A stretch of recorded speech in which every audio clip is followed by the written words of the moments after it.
आज हम स्वस्थ वृत्त के बारे में बात करेंगे। तो स्वस्थ वृत्त जो है उसमें पहला पॉइंट हम देखेंगे स्वस्थ वृत्त निरूपण। ये वाला टॉपिक्स में जो जो पॉइंट्स हैं उसको हम आज कवर करेंगे। तो यहाँ पे स्वस्थ वृत्त निरूपण के बारे में देखेंगे। तो Ayurveda is a system design to distinctly explains the merits demerits, ये सब है। तो इसको नॉर्मली आप कुछ मत करो, ये वाला श्लोक आपको फर्स्ट याद रखना है। हिता हितम सुखम दुखम आयुस्तस्य हिता हितम मानम च तच यत्रोक्त आयुर्वेदा सा उच्यते, चरक सूत्र 1/41 का ये श्लोक है। मतलब हित आयु सुख आयु आदि जिसका वर्णन है, मतलब जिसका वर्णन है उसको आयुर्वेद कहते हैं। ठीक है। Then objective of Ayurvedic science, dharma artha काम मोक्षाणाम आरोग्यम मूलम उत्तमम, चरक सूत्र 1/15 का श्लोक है। मतलब कि हेल्थ से ही धर्म अर्थ काम और मोक्ष, इसका जो मूल है वो आरोग्य है, ये इस श्लोक में बताया गया है। देन डेफिनेशन ऑफ हेल्थ, स्वास्थ्य, तो इसका है सम दोषा समाग्निश सम धातु मल क्रिया प्रसन्नात्मेंद्रिय मना स्वस्थ इत्याभिधीयते। मतलब कि ये आचार्य सुश्रुत ने बताया है, ये याद रखना। सूत्र 15/41 सेम ऐसे ही WHO का डेफिनेशन आप आगे देखोगे हेल्थ का, इससे एकदम समानता रखता है। तो हेल्थ का मतलब क्या होता है? सम दोषा, मतलब जो वात पित्त कफ है वो सम मात्रा में रहे। सम अग्निश्य, मतलब अग्नि जो है वो सम रहे। धातु मल, ये भी जो है एकदम सम मात्रा में रहे। और मन और इंद्रियां ये सब जो है प्रसन्न रहे, तो उसको आप एक हेल्दी स्टेट कह सकते हो, या स्वस्थ उसको ही आप बोलोगे। मतलब कि इसमें लिखा है कि स्वस्थ means all doshas agni dhatus malas are in state of equilibrium along with mental sensory and spiritual pleasantness and happiness. ठीक है। स्वस्थस्य भाव स्वास्थ्य, ये आप याद रख लेना। रोगस्तु दोष वैषम्यम दोष साम्य रोगता रोगा दुखस्य दातारो ज्वर प्रभृत्य ते, abnormal state of dhatus which produces dukh is विकार। जो धातुओं का जो असम अवस्था होती है या सम अवस्था जो नहीं होती है धातुओं की, उसको दुख या विकार कहते हैं। और बैलेंस और नॉर्मल स्टेट ऑफ धातु विच प्रोड्यूसेस सुख इस प्राकृत इस हेल्थ और आरोग्य। मतलब प्राकृत अवस्था जो है, जो नॉर्मल है, जो सम वाली कंडीशन है वो प्राकृत अवस्था है, और जो विषम वाली कंडीशन है वो विषम अवस्था है या विकार उसको बोलते हैं। ठीक है। अब नेक्स्ट पॉइंट की बात करेंगे कि आरोग्य का क्या क्या लक्षण होता है। काश्यप ने बताया, अन्न अभिलाषो भुक्तस्य परिपाक सुखेंचा सृष्टवीन मूत्र वातत्व शरीरस्य तु लाघवम सुप्रसन्नेन्द्रियत्वं च सुख स्वप्न प्रबोधनम बलवर्ण आयुषो लाभा सौमनस्यम समाग्निता विद्यात आरोग्य लिंगानी विपरीते विप्रियम। अब इसका मतलब क्या है? अन्न अभिलाषी भुक्तस्य परिपाका सुखेंचा, मतलब कि खाना खाने का मन होगा और जो खाया हुआ है अन्न उसका सुखपूर्वक पाचन होगा। ये इम्पॉर्टेंट श्लोक है, इसको आपको याद रखना है। काश्यप खील स्थान 5/6 का ये श्लोक है। और जो मूत्र वगैरह है, जो यूरिन है, जो स्टूल है, वो सही से पास होगा और बॉडी में हल्कापन लगेगा। ये आरोग्य का लक्षण है। ठीक है। सुप्रसन्नेन्द्रियत्वम चा सुख स्वप्न प्रबोधनम, इसका मतलब है कि इंद्रियां प्रसन्न रहेंगी और नींद अच्छी आएगी। बल वर्ण आयुषो लाभा, मतलब बल वर्ण और आयु में लाभ होगा। इस प्रकार से पहला कुछ पॉइंट हमने कवर कर लिया। अब नेक्स्ट पॉइंट की ओर बढ़ते हैं। ठीक है। तो नेक्स्ट पॉइंट में क्या है कि जैसे कि इसमें मैंने जो जो बताया था वही सेम बात इसमें लिखी है कि इवैक्यूएशन, मतलब यूरिन फ्लेटस, मतलब जो अपान है वो भी सही से निकलेगा, बॉडी हल्की रहेगी और सही से नींद आएगी। तो ये सब इसके लक्षण हैं। अनिंदित पुरुष अकॉर्डिंग टू चरकाचार्य, अनिंदित पुरुष किसको बोलते हैं? मतलब जिस पुरुष को जिसकी निंदा ना हो उसको अनिंदित पुरुष कहते हैं। तो सम मांस प्रमाणस्तु सम सहननो नरा, मतलब सम मांस प्रमाणस्तु, मतलब जिसके में जो मसल्स है वेल मसल्ड, जिसको बोलते हैं वेल फॉर्म्ड मसल्स, मतलब कि जिसकी बॉडी बिल्ड अच्छी होगी, है ना। सम सहननो नरा, मतलब कि उसकी बॉडी मस्त, उसका जो कॉम्पैक्टनेस है, उसकी बॉडी मतलब स्ट्रांग रहेगी। सहनन का मतलब होता है उसका बॉडी बिल्ड बहुत अच्छा होगा और उसके मसल्स जो होंगे वो भी बहुत अच्छे प्रमाण में रहेंगे। दृढ़ेन्द्रिय विकाराणाम ना बलेन ना अभिभूयते, मतलब कि उसका बोल सकते हो कि बहुत ज़्यादा स्ट्रांग होगा। मतलब जो स्ट्रांग डिजीज़ है, जो डिजीज़ बहुत ज़्यादा स्ट्रांग है, उससे भी उसको फ़र्क नहीं पड़ेगा, उसकी इम्यूनिटी इतनी स्ट्रांग होगी। क्षुत पिपासा सह शीत व्यायाम सह, मतलब कि वो ना गर्मी में, ठंडी में, भूख का प्यासा, मतलब इन सब को ना वो सहन कर सकता है। मतलब भूख प्यास को सहन कर सकता है, गर्मी सर्दी को सहन कर सकता है। तो ये इसमें कहा गया है। सम पक्ता स मंजरा सम संचयो मता, मतलब कि जो खाना है वो आसानी से डाइजेस्ट हो जाता है और प्रॉपर उसका मेटाबॉलिज्म भी उसकी बॉडी में हो जाता है। तो इससे मांस और बाकी धातुओं का नरिशमेंट बहुत अच्छे से होता है। तो ये श्लोक आप याद कर सकते हो और इसको चरक सूत्र 21/18-19 में आप देख सकते हो। ये श्लोक बहुत इंपॉर्टेंट है। इसके पहले का भी जो मैंने श्लोक बताया था अन्न अभिलाषों वाला, जो काश्यप खीलस्थान का, उसको भी आप याद कर लेना, बहुत इंपॉर्टेंट श्लोक है। इम्पॉर्टेंस ऑफ स्वस्थ वृत्त, धर्म अर्थ काम मोक्षाणाम आरोग्यम मूलतम, मतलब वही वाला जो बात था कि धर्म अर्थ काम और मोक्ष, ये जो है हैप्पीनेस वगैरह जो भी है, ये कब आएगा, जब आप फिट रहोगे।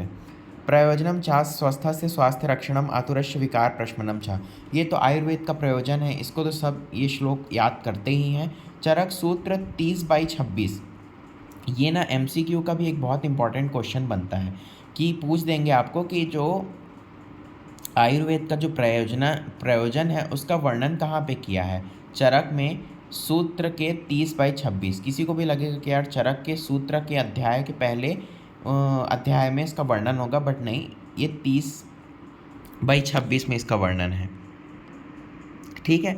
सुष्ट अवतिष्ठते निरोग नवते स्वस्था तस्य वृत्ति स्वस्थ अनुवर्तनम तत्र स्वस्थ वृत्तो मताद्भित पूजित मिति यावता। चक्रपाणी ने क्या बोला है कि स्वस्थ वृत्त के लिए क्या कहा है कि condition free from disease is swasth healthy and regiments followed to keep one self healthy, मतलब कि चक्रपाणी ने बोला है कि स्वस्थ का मतलब होता है वो कंडीशन कि फ्री ऑफ डिजीज़, आदमी जो है किसी भी प्रकार के रोग से रहित हो और उस रोग रहित को बनाने के लिए या उस हेल्थ को बनाने के लिए जो जो आप रेजिम्स फॉलो करोगे या जो आपका रूटीन या दिनचर्या आप पालन करोगे उसको स्वस्थ वृत्त कहेंगे। ये आप याद रखना।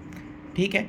शारंगर ने जो है quotes no creature in the universe is immortal, it is possible to prevent death but it is possible to prevent disease, so one should try to prevent the disease. ये बहुत इंपॉर्टेंट है, MCQ या PG में आपको statement base पे दे सकता है कि शारंधर ने 5/51 में क्या कहा है कि जो भी आदमी संसार में आया है उसको एक दिन तो मरना ही है, मतलब डेथ जो है उससे तो कोई भी नहीं बच सकता, लेकिन डिजीज़ से अपने आप को कोई भी आदमी बचा सकता है।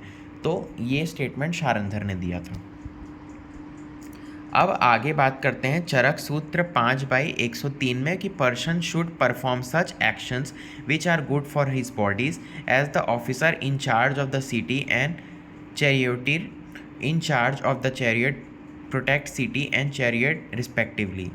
नगरी नगरस्येव रथस्येव रथि यथा स्वशरीरस्य मेधावी कृत्ये स्ववहितो भवेत। ये इम्पॉर्टेंट है, रेफरेंस पूछ सकता है इसको, ये उपमा के रूप में कि ये उपमा किसके लिए कही गई है। तो मतलब बोलते हैं कि जैसे एक नगरी होता है वो अपने नगर की रक्षा करता है, वैसे ही हमको अपनी बॉडी को, जो एक इंटेलिजेंट आदमी है वो अपनी बॉडी की भी उसी प्रकार से रक्षा करता है जैसे कि एक नगरी अपने शहर की करता है।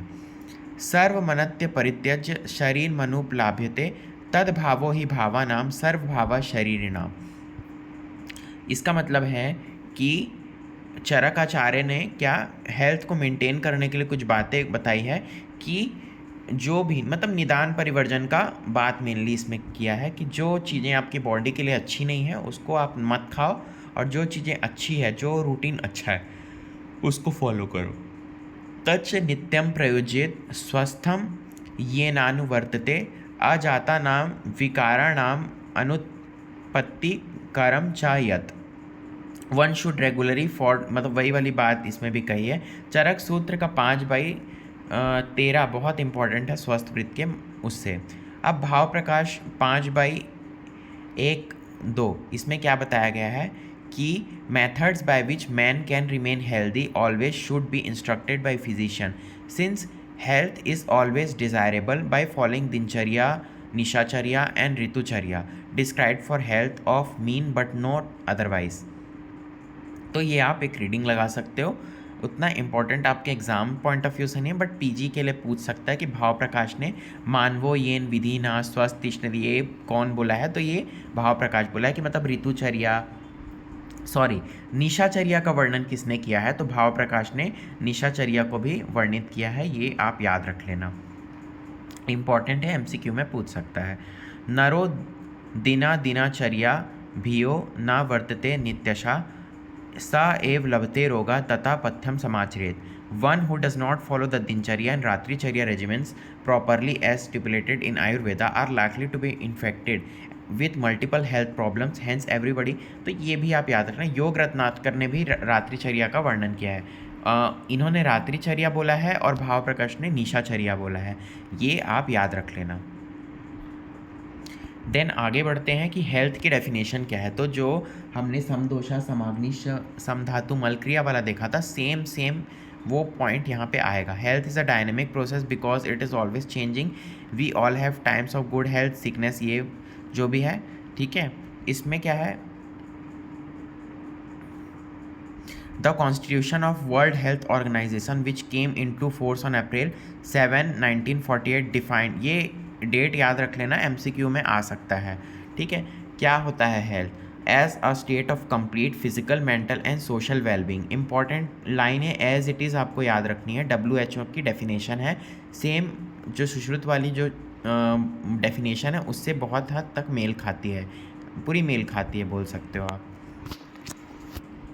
देन आगे यही वाली पॉइंट्स का बात किया गया है कि हेल्थ का डेफिनेशन के बारे में ही बात किया है कि क्या है हेल्थ, क्या है, वही जैसे मैंने बताया था। अब डेफिनेशंस ऑफ हेल्थ है कंडीशन ऑफ बीइंग साउंड, ये वो जो भी है, ये आप एक रीडिंग लगा सकते हो, उतने इंपॉर्टेंट नहीं है, ऐसे ही बस एक डेफिनेशन याद रख लेना। डायमेंशंस ऑफ हेल्थ, तो इसमें क्या है, physical, mental, social, spiritual, emotional, vocational, ठीक है। फिजिकल में क्या होगा कि एक गुड कॉम्प्लेक्शन होगा, स्किन अच्छी होगी, आँख ब्राइट होंगे, ये आप ऐसे ही देख सकते हो, ठीक है।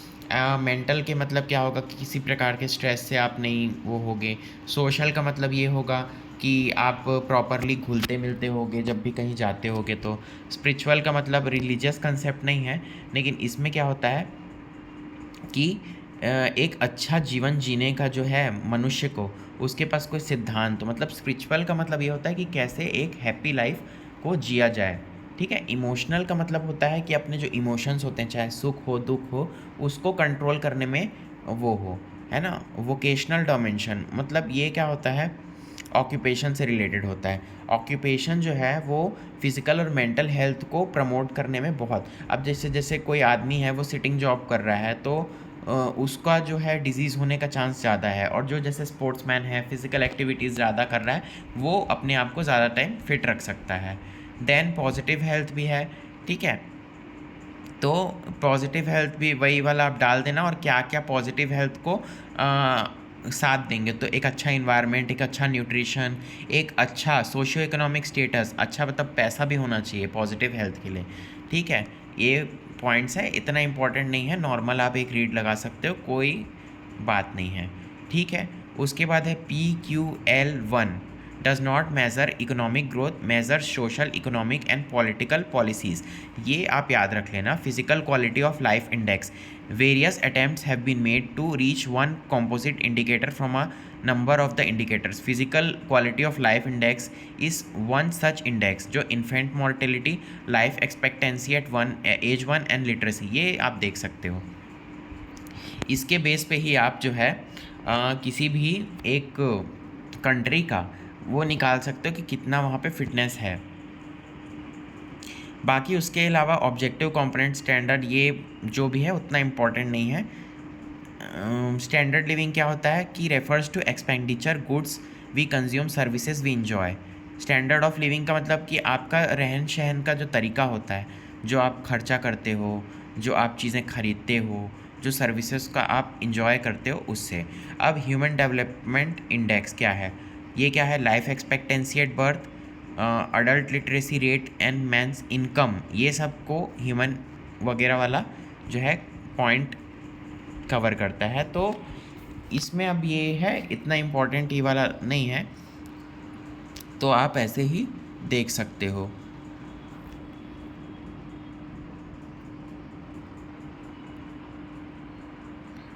आज के लेक्चर में इतना ही। नेक्स्ट क्लास में हम दिनचर्या के बारे में बात करेंगे जो बहुत इंपॉर्टेंट टॉपिक है।